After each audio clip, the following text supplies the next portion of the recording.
เอาค่ามาส่งค่าอ๋อรถไกวกลางร้อยค่ะมอน้ำแตกคะแนนอะไรเขาเอาค่านี่ก็เป็นรถพี่น้องเขารถไกวกลางร้อยเขานะพี่น้องเขานะเมื่อกี้โทรมาให้เขาขึ้นกว่าเอานี่เขานะพี่น้องเขานะน่าจะมอน้ำมันแตกเขานะพี่น้องนะเพราะขึ้นร้อยบ่อำเช็คมอน้ำมันบ่ในจึงมันไกลเป็นในคณะพี่น้องเขานะนะครับมาค่ะก็ต้องจำเหมือนข่าวว่ามันตีเป็นอีสังแลมันเป็นจังหือในคณะพี่น้องเขานะอันนี้ก็เป็นตั้งขึ้นวิ่งแหงเขานะเมื่อกี้พ่นวิ่งแหงมาเขาก็อมเลยไทยในพี่น้องเขานะสังว่าภัยก็เลยพี่น้องเขาก็เลยมาเหล่วิ่งแหงก็อย่าไปลืมมาเล่เวกันป้าคณะพี่น้องคณะได้ค่ะบ่เพิ่มยามาวิ่งแหงได้เต็มเมาอีดอนคณะยามบ่ว่าตังมันกวดคณะพี่น้องเขาเนาะมาค่ะก็ต้องจำเหมือนค่ะว่ามันตีกวยจังหือแหงแลซ้ำกวยมอน้ำมันแตกในคณะพี่น้องคณะมาค่ะจะก็ได้ถึงปะต้าค่ะอันเฮาตีก่อเอาได้ไปถึงลานทหารนะมันตีกวยก่อนถึงลานทหารในเขาว่านะเอาได้เป็นวัดตางครับพี่น้องนะมาค่ะเอาเปิดตื้อจำกันค่ะว่าเขาอยู่กันแล้วกวยจังหือคณะในค่ะพี่น้องเขามาถึงคาในค่ะว่ากวยกลางลอยตั้งคืนลอยครับพี่น้องนะ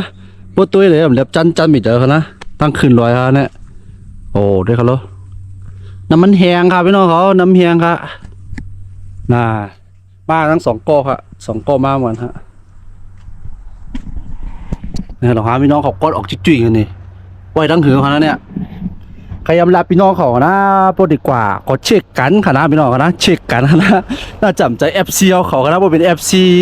เขาได้เต็มเป็นในคณะพี่น้องเขานะเนี่ยน่าจำใจ FC เขานะเนี่ยได้ครับแล้วในขณะพวกน้ำแห้งอะไรวะเนี่ยกวายอย่างเดียวครับพี่น้องเขาโอ้ยรถคนนำไปจ้ะรถขึ้นลงๆคนนำนะเสียงก็แห้งไปเจ้าครับได้ครับอันนี้ก็กำแต่เจ็ดด้วยว่ามันต้องติเอามือหื้นเลยแถมน้ำไปก่อนต้องติเอามือหื้นเลยพูดกันเลยนะพี่น้องกันนะมาเจ็ดตัวย่อมกันครับวันที่เป็นหือต้องติควายนำกันนะ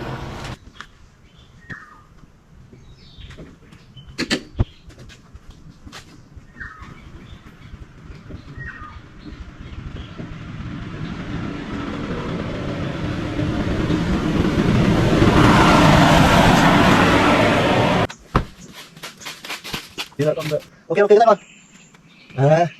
โป๊ะสักทองสุดแล้วใช่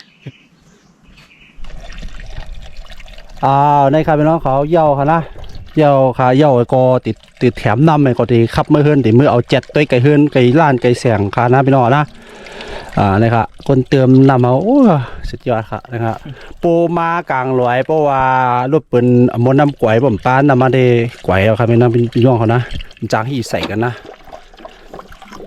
สั่งพี่น้องเขาใครหู้ว่ามดน้ำมันแตกเยอะกว่าห้ามหี่เลยห้ามขับมือไรบ่เนี่ยจึงติไปสอนในคอร์สปุ่นคณะพี่น้องนะเผื่อสนใจก็คอมเมนต์ไว้เลยคณะพี่น้องนะติสอนปามมดคณะจำจะในคณะพี่น้องนะนี่ก็เป็นพื้นฐานของมันคณะพี่น้องเขานะตีเฮ็ดเนี่ยติสอนปามมดนะแต่ในแดะติเติมน้ำเนี่ยก็ขับมือแล้วครับมองน้ำแตกก็เดี๋ยวมือเปลี่ยนไกเสียงไกล้านคณะพี่น้องนะนี่ครับเยาก็แถมน้ำเยาก็ติสตาร์ทด้วยครับพี่น้องเหรอน้ำเต็มปิ๊กๆครับสตาร์ทเลยนำนิ่งอะครับนะพุดปากอย่างกับนี้มีพุดปกไม่อ่อนนะจะมีรวมไหมโย่